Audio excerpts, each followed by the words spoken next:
Bom dia, gente, sejam bem-vindos. Estamos no capítulo 8 de Zacarias. Simbora para mais um dia, terça-feira. Tô um pouco perdida. Vambora. Amém, Deus, obrigada pelo dia de hoje. Nós consagramos a Ti, Deus, todo Ele. Fala conosco nesta manhã, Pai. Fala ao coração de cada um que se dispor a estar aqui, Deus. Hoje a Tua palavra é linda, é forte, é poderosa e que ela seja lâmpada para os nossos pés e luz para os nossos caminhos, assim como foi para os meus. Obrigada, Deus, porque desde o dia que eu comecei a ler a Tua palavra, eu nunca mais fui a mesma. O Senhor me forjou, o Senhor me aconselhou e o Senhor me deu coragem, Deus, para viver tudo aquilo, Deus, que está nela, que o Senhor fala comigo, que é para mim, que é promessa para mim. Muito obrigada, eu ministro isso na vida dos meus irmãos, que cada um aqui, Deus, possa também ser transformado pela Tua palavra. É o que eu oro, que eu te peço em nome de Jesus. Amém. Amém? Bora. Ai, gente, eu acho que eu tô um pouquinho cansada hoje. Nossa, tá correria. Mas enfim, vamos que vamos. Vai dizer assim: o Senhor Todo-Poderoso falou comigo e disse: eu tenho um grande amor por Jerusalém, um amor que me faz ficar irado contra os seus inimigos. Eu voltarei para Jerusalém e ali morarei. Então, Jerusalém será chamada de cidade fiel, e o monte do Senhor Todo-Poderoso será chamado de Monte Santo. Mais uma vez, os velhinhos e as velhinhas, com as suas bengalas na mão, vão se sentar nas praças de Jerusalém. E as praças ficarão cheias de meninos e meninas brincando. Isso pode parecer impossível aos que voltaram do cativeiro na Babilônia, mas não é impossível para mim, o Senhor Todo-Poderoso. Vou salvar o meu povo. Eu os tirarei dos países do leste e do oeste, para onde foram levados como prisioneiros, e os trarei de volta para Jerusalém, onde ficarão morando. Eles serão o meu povo e eu serei o seu Deus, e os governarei com justiça e fidelidade. O Senhor Todo-Poderoso diz, portanto, tenham coragem todos os que estão ouvindo agora o mesmo que os profetas disseram quando se começou a reconstrução do templo do Senhor Todo-Poderoso e foram colocados os seus alicerces. Pois até aquele tempo não havia dinheiro para pagar os trabalhadores e os animais de carga não rendiam dinheiro para os seus donos. Havia tantos inimigos que ninguém vivia seguro, pois eu fiz com que todos fossem inimigos uns dos outros. Mas eu, o Senhor Todo-Poderoso, prometo que agora não vou tratar os que restam deste povo como fiz no passado. Eles semearão as suas terras em paz. As parreiras darão uvas, a terra dará boas colheitas e cairá a chuva do céu. Darei tudo isso aos que restarem do meu povo. Moradores de Judá e de Israel, no passado os povos de outras nações maldiziam uns aos outros assim: que Deus os castigue como castigou o povo de Judá e de Israel. Mas eu vou salvar vocês e no futuro aqueles mesmos povos dirão uns aos outros: que Deus os abençoe como abençoou o povo de Judá e de Israel. Não fiquem com medo, tenham coragem. O Senhor Todo-Poderoso diz ao povo: quando seus antepassados me fizeram ficar irado, eu os castiguei como havia resolvido antes. Não mudei de ideia e agora resolvi abençoar o povo de Jerusalém e de Judá, e não vou mudar de ideia. Portanto, não fiquem com medo. São estas as coisas que vocês devem fazer. Digam todos a verdade uns aos outros e decidam com justiça os casos nos tribunais a fim de que haja paz. Porém, não façam planos para prejudicar uns aos outros e não jurem falso, pois eu, o Senhor, odeio tudo isso. O Senhor Todo-Poderoso falou comigo e disse: Os jejuns do quarto, quinto, sétimo e 10º meses de cada ano vão virar dias de alegria, dias de festa para o povo de Judá. Portanto, amem a verdade e a paz. O Senhor Todo-Poderoso diz: vai chegar o dia em que moradores de muitas cidades virão até Jerusalém. Os moradores de uma cidade dirão aos de outra cidade: nós vamos adorar ao Senhor, o Senhor Todo-Poderoso, e pedir que Ele nos abençoe. E os outros responderão: pois nós vamos com vocês. Muitos povos e nações poderosas virão a Jerusalém para adorar o Senhor Todo-Poderoso e pedirem que Ele os abençoe. Naqueles dias, 10 estrangeiros irão agarrar um judeu para lhe dizer: nós queremos seguir a sua religião, pois ouvimos dizer que Deus está com vocês. O povo de Israel ele foi constituído exatamente para isso, para abençoar todas as nações da terra, né? Para que reconhecessem o Deus deles como o Deus das nações, o Deus que tudo pode, que tudo vê, que tudo faz, que é um Deus bom e misericordioso e poderoso. Mas primeiramente, ele quer fazer isso com o povo judeu, né? E por tantas vezes a gente vê Deus fazendo isso. Então, mas o que tinha acontecido? E essa é uma das partes que me chamam muita atenção, que vai dizer lá no versículo...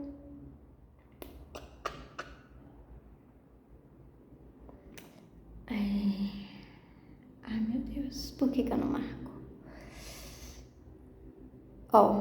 No 11, mas eu, Senhor Todo-Poderoso, prometo que agora não vou tratar os que restam deste povo como fiz no passado. Eles semearão...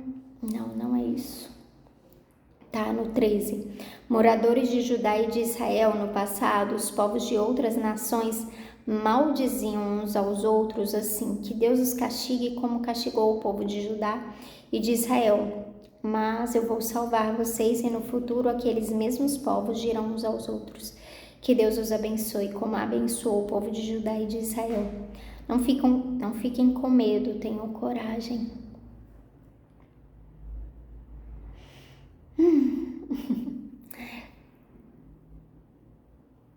A nação de Israel hoje, gente, é uma nação muito... Não sei quem já parou para conhecer um pouco dela. Ela abençoa muitas nações com, como é que se diz? Questões de tipo tecnologia, de saúde, de novidade, de criatividade. Então, não sei se na sua totalidade, né, nós podemos falar que essas promessas se cumpriram. Mas Deus estava falando aqui nesse capítulo que um dia Ele constituiu o povo judeu, o povo de Israel. E Ele os abençoou com tudo que tinha para abençoar, com tudo que Ele falou que Ele ia os abençoar. Mas eles pecaram os pecados, eles caíram, enfim, eles fizeram o que o livro de Deuteronômio ordenava eles não fazerem, né? E isso os fez atrair as maldições.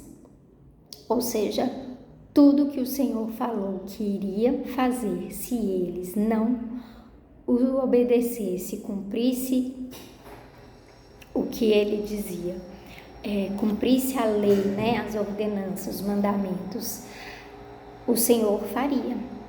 Mas agora eles tinham voltado, e a gente tem visto no livro de Zacarias que eles tinham voltado e eles estavam meio perdidos a respeito da identidade deles, a respeito, sabe, de ser um povo de Deus. Não, eu nem sei mais, sabe, se Deus é realmente quem é Deus, quem falou que Ele era.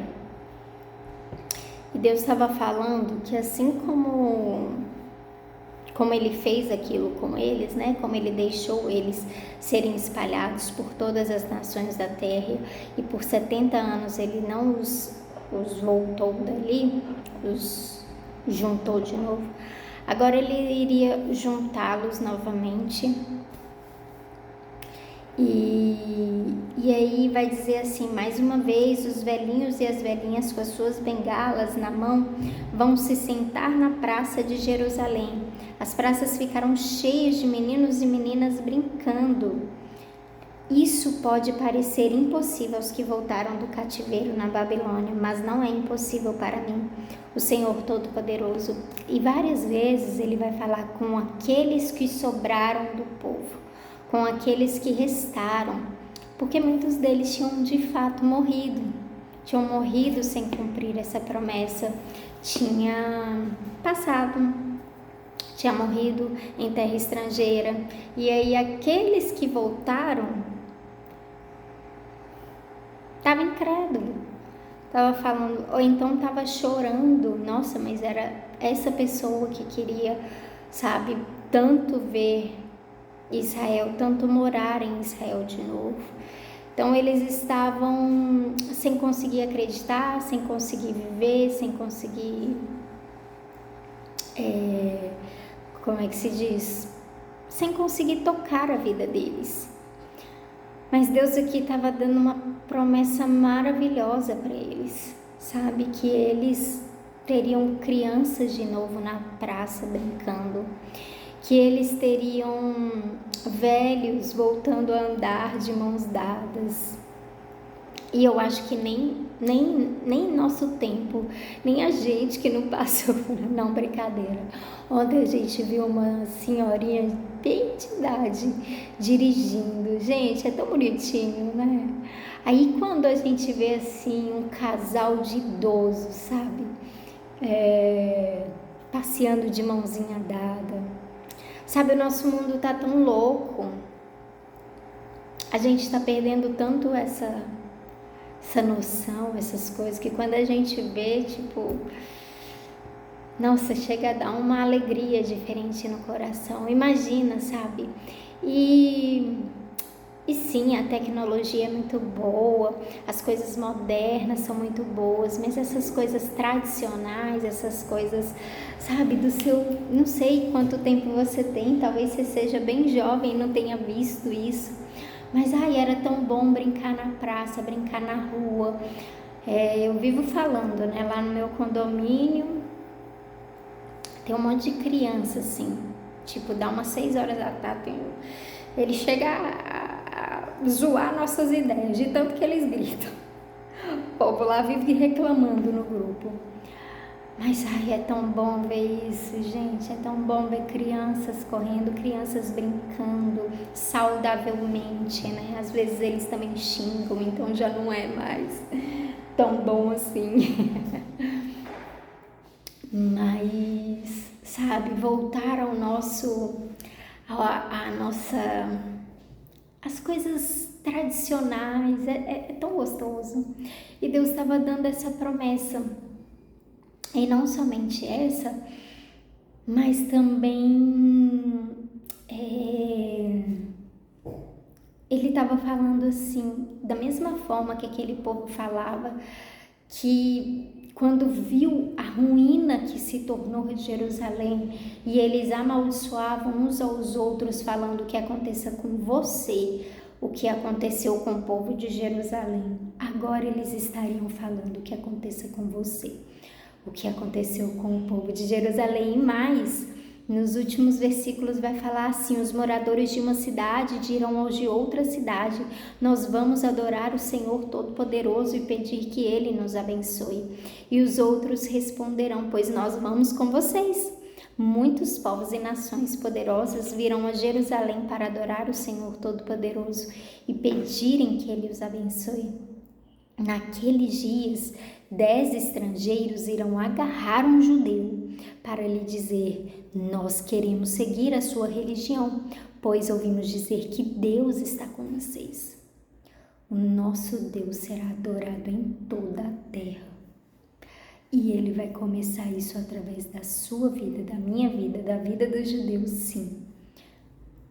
mas todos aqueles que foram comprados, redimidos, lavados pelo sangue de Jesus, todos aqueles que se dizem povo de Deus, as pessoas olharão para a nossa vida e ficarão sem acreditar e verão e falarão: eu quero o seu Deus, eu quero seguir o seu Deus. Por isso a nossa vida precisa sim dar testemunho, ser tão boa a ponto das pessoas, sabe, falarem: o povinho abençoado. Bom, e é isso, meu tempo acabou. Vamos ficando por aqui. E é isso. Até amanhã, se Deus quiser. Tchau, tchau.